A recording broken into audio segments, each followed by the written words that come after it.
We found this old girl and she'd fallen into disrepair. We're looking to create a hot property in a cold climate. From the moment I saw her to the moment we started the repair, I knew we had to save that former beauty queen. They're getting flashbacks just watching. Oh my gosh, I'll tell you. Renovating a cottage in the middle of winter? Well, what could possibly go wrong? Only Colin and Justin could attempt a TV first like this. They're here now with more on their new show, Colin and Justin, Sub-Zero Reno. Gentlemen, thanks for being here. It's a pleasure to come in. I've got to tell you, I mean, the title really says it all. We were doing this when the weather was absolutely crashingly cold. And typically, design shows are set against a warmer landscape, so they're filmed in spring, in summer, and in fall. And we learned there's a very good reason why nobody generally films when the weather is hellish. What kind of challenges do you run into? Like you said, frozen ground. I mean, sometimes frozen pipe. Sub-Zero. It's a pretty appropriate title. What were some of the major challenges that? I love that. Frozen pipes, frozen people. I mean, you're forgetting we're doing this 3 hours north of the city as well.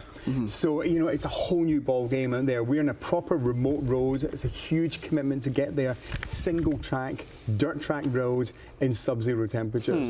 And this wasn't a light renovation, you know, this was a full rebuild. We actually had the cabin for 7 years, and because we have a hotel in Cape Breton in the summer, we just had no time to do it, so we were pushed into doing it in the winter. It was kind of do or die. If we didn't do it, it was going to fall down. So we thought, you know, what's the worst thing that can happen? Everything, Colin. The whole lot.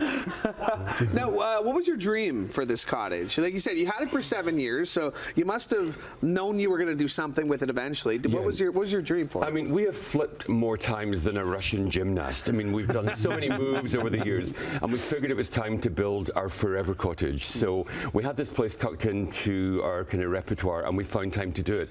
So the difference with this one and any others is that it has long-term view for us. We don't want to move. We're done with renovating, particularly in the winter. I mean, we'll obviously continue to do television, but specifically our own cottages, this is a full stop. It's a red light.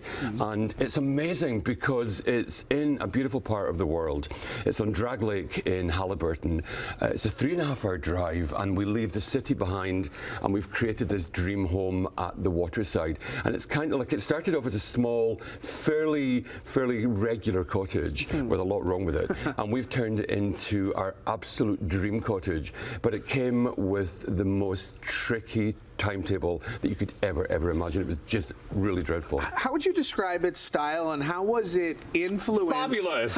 Of course, I knew that was coming. But how would you describe, how was it influenced by where it was, the whole cottage country and the buildings that were already there, and just the style that's already kind of set with what we associate with cottage country here? Yeah, exactly. Well, you know what, cottages are second homes, you know, so they're more passionate projects, so you tend to put more into them. And for us, you know, we're very seasoned cabin builders. We decided that this had to be the ultimate kind of like Canadian luxury rustic escape. So there's tons of glass everywhere because, you know, there's no point in having all those beautiful views if you're peeking out tiny windows. So there's huge kind of window walls everywhere. It's very open concept, you know, and there's an incredible kitchen that actually has my dream island, because I've always wanted to have just a huge piece of stone that almost looks like an operating theatre or something you would see in Dexter. That kind of look.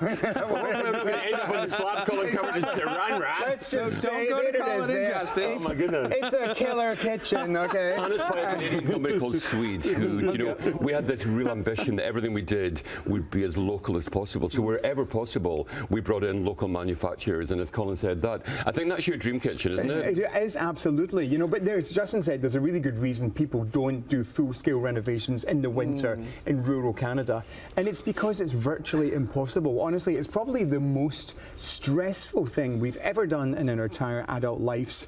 And actually, when you see the clips of it, I'm getting PTSD watching this, honestly, because the program has ended up, it's like a Scottish version of Ice Truckers with paint charts. I'm sure you guys agreed on everything, but where can we check it out? Okay, so the show starts on Friday on Paramount Plus, and if you don't have Paramount Plus, you can watch the first 2 episodes free on Pluto TV. Okay. It really is, honestly, it's our proudest moment, and we had, I think, one of the best assets that we could have found, this amazing contractor called Brad Lodge, a local boy in Halliburton, and that's our biggest tip when you're doing a reno. Use local people, do you know, because they know the market, they know the landscape, they know what can go wrong, and if there's ever a problem to be fixed, then it can be fixed more easily. Honestly, this was the toughest thing we've ever done, and if they say that if a couple can survive the renovation of one room, I think we've done pretty well, Colin, to survive the renovation of our biggest cottage to date. Can someone call my divorce lawyer? Gentlemen, thank you so much. Paramount Plus this Friday. First 2 episodes available on Pluto TV. Thank you so much. Oh, It's beautiful. Thank you. Awesome. All right. Colin and Justin, Sub-Zero Reno. As mentioned, Paramount Plus on Friday, or first 2 episodes available on Pluto TV.